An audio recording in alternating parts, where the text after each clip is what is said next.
First verse. These are the terms of the covenant that God commanded Moses to make with the people of Israel in the land of Moab, renewing the covenant he made with them at Horeb. Moses blesses Israel on the plains of Moab.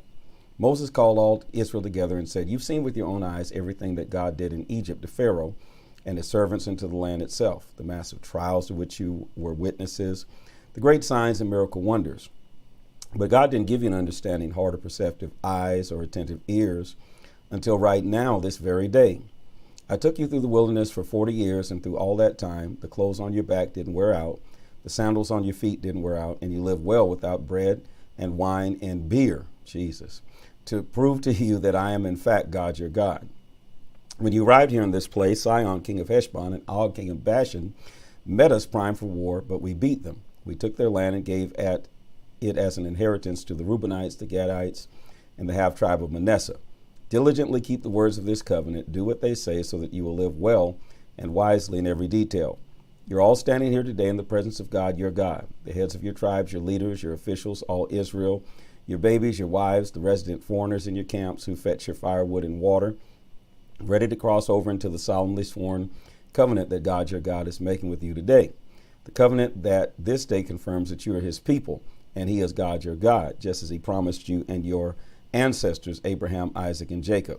I'm not making this covenant and its oath with you alone. I'm making it with you who are standing here today in the presence of God, your God. Yes, but also with those who are not here today. You know the conditions in which we lived in Egypt and how we crisscrossed through nations in our travels. You got an eye full of their obscenities, their wood and stone, silver and gold junk gods. Don't let down your guard, lest even now today someone, man or woman, clan or tribe, gets sidetracked from God, your God, and gets involved with the no gods of the nations, lest some poisonous weed sprout and spread among you, a person who hears the words of the covenant oath, but exempts himself thinking, I'll live just the way I please, thank you, and ends up ruining life for everybody. God won't let him off the hook. God's anger and jealousy will erupt like a volcano against that person, Jesus. The curses written in this book will bury him. God will delete his name from the records. God will separate him out from all the tribes of Israel for special punishment, according to all the curses of the covenant written in this book of Revelation. The next generation, your children who come after you, and the foreigner who comes from a far country will be appalled when they see the widespread devastation, how God made the whole land sick. They'll see a fire-blackened wasteland of brimstone and salt flats, nothing planted, nothing growing, not so much as a blade of grass anywhere, like the overthrow of Sodom and Gomorrah, Admah and Zeboim, which God overthrew in fiery rage. All the nations will ask, why did God do this to this country? What on earth could have made him this angry? Your children will answer, because they abandoned the covenant of God, the God of their ancestors, that he made with them after he got them out of Egypt. They went off and worshiped other gods, submitted to gods they'd never heard of before, gods they had no business dealing with. So God's anger erupted against that land, and all the curses written in the book came down on it. God, furiously angry, pulled them, roots and all, out of their land and dumped them in another country, as you can see. God, our God, will take care of the hidden things, but the revealed things are our business. It's up to us and our children to attend to all the terms in this revelation. Deuteronomy 30. Here's what will happen while you're out among the nations where God has dispersed you, and the blessings and curses come in just the way I have set them before you, and you and your children take them seriously and come back to God, your God, and obey him with all your heart and soul according to everything that I command you today. God, your God, will restore everything you lost. He'll have compassion on you. He'll come back and pick up the pieces from all the places where you were scattered. No matter how far you end up, God, your God, will get you out of here and bring you back to the land your ancestors once possessed. It will be yours again. He will give you a good life and make you more numerous than your ancestors. God, your God, will cut away the thick calluses on your heart and your children's heart, freeing you to love God, your God, with your whole heart and soul, and live, really live. God, your God, will put all these curses on your enemies who hated you and were out to get you. And you will make a new start, listening obediently to God, keeping all his commandments that I'm commanding you today. God, your God, will outdo himself in making things go well for you. You'll have babies, get calves, grow crops, and enjoy an all-around good life. Yes, God will start enjoying you again, making things go well for you, just as he enjoyed doing it for your ancestors. But only if you listen obediently to God, your God, and keep the commandments and regulations written in this book of Revelation. Nothing half-hearted here. You must return to God, your God, totally heart and soul, holding back nothing. This commandment that I'm commanding you today isn't too much for you. It's not out of your reach. It's not on a high mountain. You don't have to get mountaineers to climb the peak. and bring it down to your level and explain it before you can live it. And it's not across the ocean. You don't have to send sailors out to get it, bring it back, and then explain it before you can live it. No, the word is right here and now, as near as the tongue in your mouth, as near as in your heart and in your chest. Just do it. Look at what I've done for you today. I've placed in front of you life and good, death and evil. And I command you today, love God, your God. Walk in his ways, keep his commandments, regulations, and rules so that you will live, really live exuberantly, blessed by God, your God, in the land you are about to enter and possess. But I warn you, if you have a change of heart, refuse to listen obediently, and willfully go to serve and worship other gods, you will most certainly die. You won't last long in the land that you're crossing the Jordan to enter and possess. I call heaven and earth to witness against you today. I place before you life and death, blessing and curse. Choose life so that you and your children will live.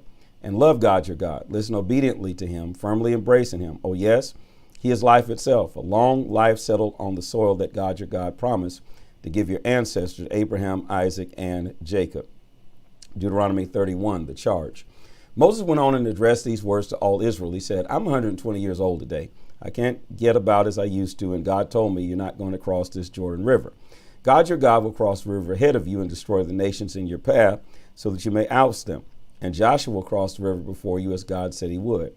God will give the nations the same treatment he gave the kings of the Amorites, Sihon and Og, and their land. He'll destroy them. God will hand the nations over to you, and you'll treat them exactly as I've commanded you. Be strong, take courage, don't be intimidated. Don't give them a second thought, because God, your God, is striding ahead of you. He's right there with you. He won't let you down. He won't leave you.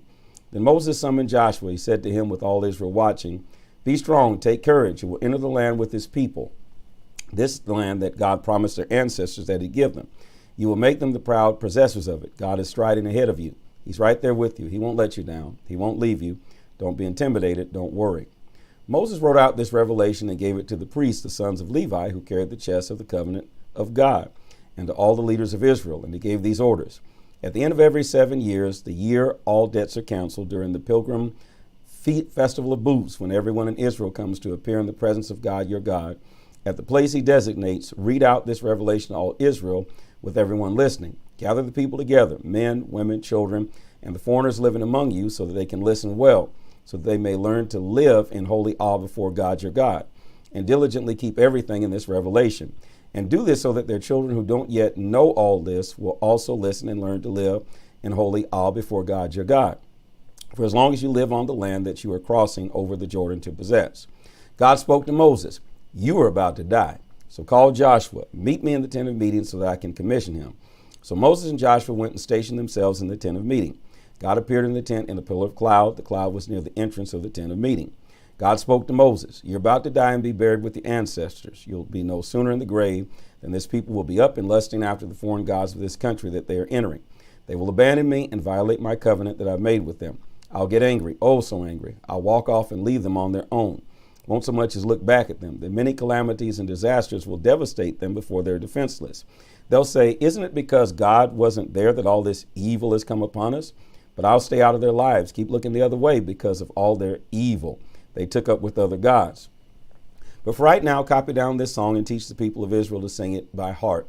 They'll have it to them as a witness against them when I bring them into the land that I promised to their ancestors, a land flowing with milk and honey, and they eat and become full and get fat, and then begin fooling around with other gods and worshiping them. Then things start falling apart. Many terrible things happening. This song will be there with them as a witness to who they are and what went wrong. Their children won't forget this song. They'll be singing it. Don't think I don't know what they're already scheming to do, and they're not even in the land yet, this land I promised them. So Moses wrote down this song that very day and taught it to the people of Israel. Then God commanded Joshua, son of Nun, saying, be strong, take courage. You will lead the people of Israel into the land I promised to give them, and I'll be right there with you.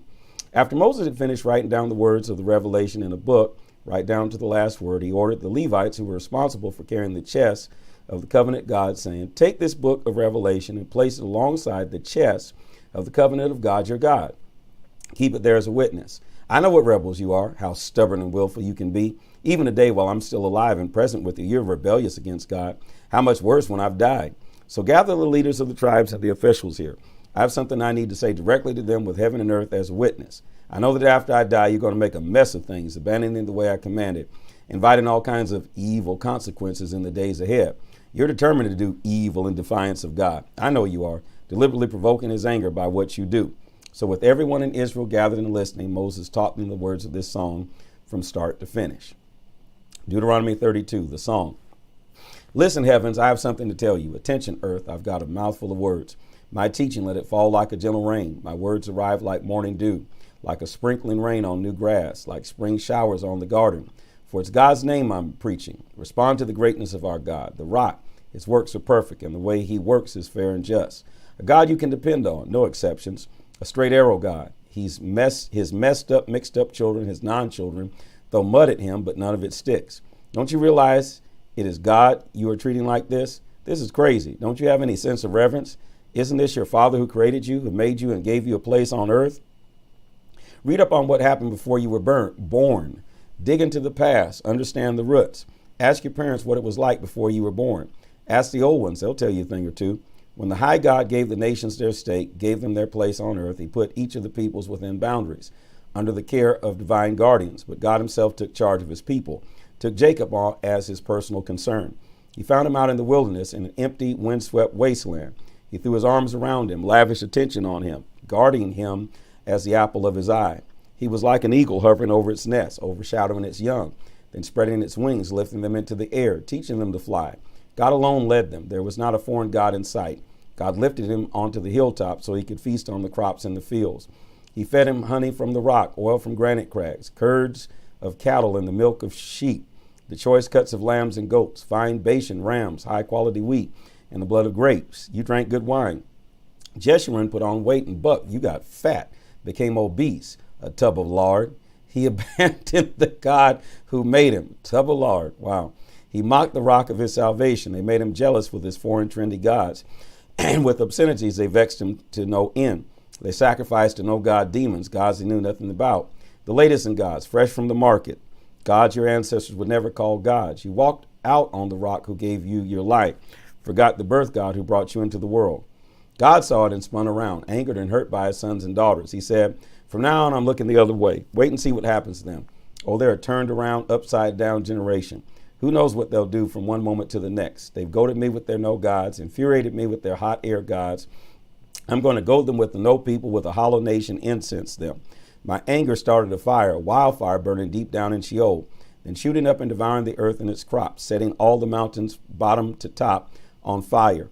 I'll pile catastrophes on them. I'll shoot my arrows at them. Starvation, blistering heat, killing disease. I'll send snarling wild animals to attack from the forest, and venomous creatures to strike from the dust, killing in the streets, terror in the houses, young men and virgins alike struck down, and yes, breastfeeding babies and gray-haired old men. I could have said I'll hack them to pieces, wipe out all trace of them from the earth, except that I feared the enemy would grab the chance and take credit for it, crowing, look what we did. God has nothing to do with this. They're a nation of idiots. They don't know enough to come in out of the rain. If they had any sense at all, they'd know this. They would see what's coming down the road. How could one soldier chase 1,000 enemies off, or 2 men run off 2,000 unless the rock had sold them, unless God had given them away? For their rock is nothing compared to our rock. Even our enemies say that. They're a vine that comes right out of Sodom, who they are rooted in Gomorrah. Their grapes are poison grapes. Their grape cluster is bitter. Their wine is rattlesnake venom mixed with lethal cobra poison. Don't you realize that I have my shelves well stocked, locked behind iron doors? I'm in charge of vengeance and payback, just waiting for them to slip up. And the day of their doom is just around the corner, sudden and swift and sure. Yes, God will judge his people, but oh, how compassionately he'll do it when he sees their weakened plight and there is no one left, slave or free. He'll say, so where are their gods, the rock in which they sought refuge, the gods who feasted on the fat of their sacrifices and drank the wine of their drink offerings? Let them show their stuff and help you. Let them give you a hand. Do you see it now? Do you see what I'm the one? Do you see that there's no other God beside me? I bring death and I give life. I wound and I heal. There is no getting away from or around me. I raise my hand in solemn oath. I say I'm always around. But that very life I promise, when I sharpen my lightning sword and execute judgment, I take vengeance on my enemies and pay back those who hate me. I make my arrows drunk with blood. My sword will gorge itself on flesh, feasting on slain and captive like the proud and vain enemy corpses. Celebrate, nations, join the praise of his people. He avenges the death of his servants. Pay back his enemies with vengeance, and cleanses his land for his people. Moses came and recited all the words of this song in the hearing of the people, he and Joshua, son of Nun. When Moses had finished saying all these words to Israel, he said, take to heart all these words to which I give witness today and urgently command your children to put them into practice every single word of this revelation. Yes, this is no small matter for you. It's your life. In keeping this word, you'll have a good and long life in this land that you're crossing the Jordan to possess. That same day, God spoke to Moses, climb the Abiram mountains to Mount Nebo in the land of Moab, overlooking Jericho, and view the land of Canaan that I'm giving the people of Israel to have and hold. Down the mountain that you climb and join your people in the ground, just as your brother Aaron died on Mount Hor and joined his people. This is because you broke faith with me in the company of the people of Israel at the waters of Meribah, Kadesh, in the wilderness of Zin. You didn't honor my holy presence in the company of the people of Israel. You'll look at the land spread out before you, but you won't enter it. This land that I'm giving to the people of Israel. Deuteronomy 33, the blessing. Moses, man of God, blessed the people of Israel with this blessing before his death. He said, God came down from Sinai. He dawned from Seir upon them. He radiated light from Mount Paran, coming with 10,000 holy angels and tongues of fire streaming from his right hand. Oh, how you love the people. All his holy ones are palmed in your left hand.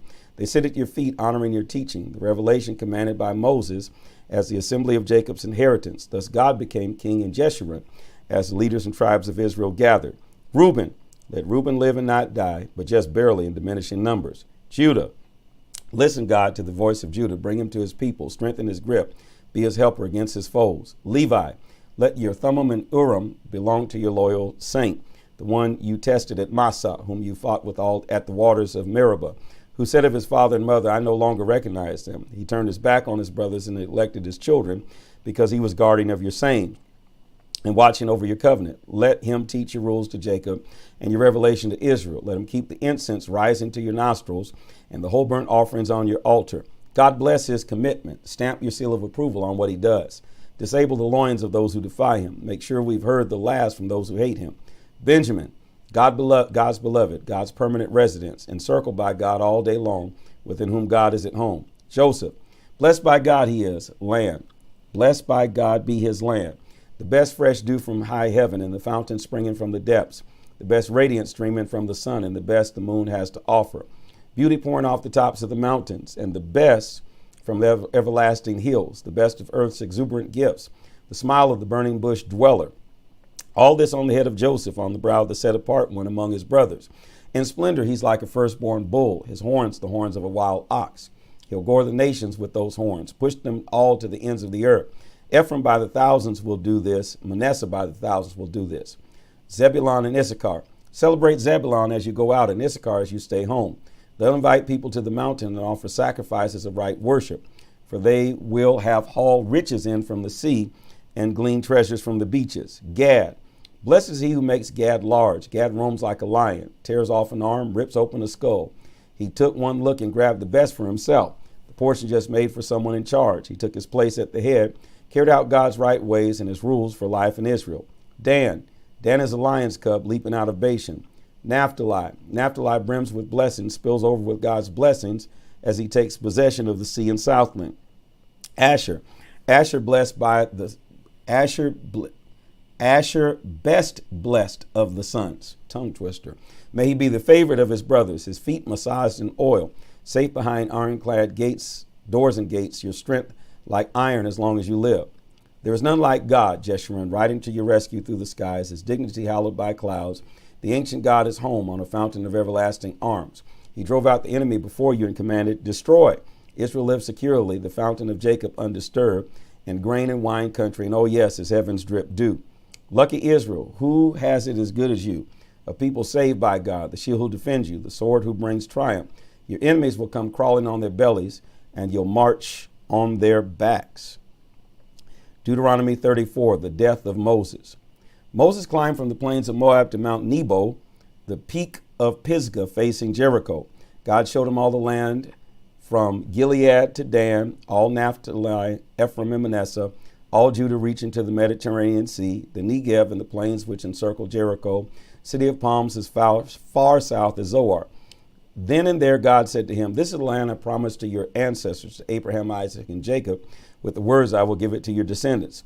I've let you see it with your own eyes. There it is, but you're not going to go in.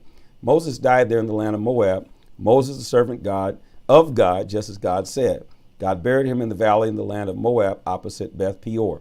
No one knows his burial site to this very day. Moses was 120 years old when he died. His eyesight was sharp. He still walked with a spring in his step. The people of Israel wept for Moses in the plains of Moab 30 days. Then the days of weeping and mourning for Moses came to an end. Joshua, son of Nun, was filled with the spirit of wisdom because Moses had laid his hands on him. The people of Israel listened obedient to him and did the same as when God had commanded Moses. No prophet has risen since in Israel like Moses, whom God knew face to face. Never since has there been anything like the signs and miracle wonders that God sent him to do in Egypt, to Pharaoh and to all his servants and to all his land. Nothing to compare with that all-powerful hand of his and all the great and terrible things Moses did, as every eye in Israel watched. This is the word of the Lord.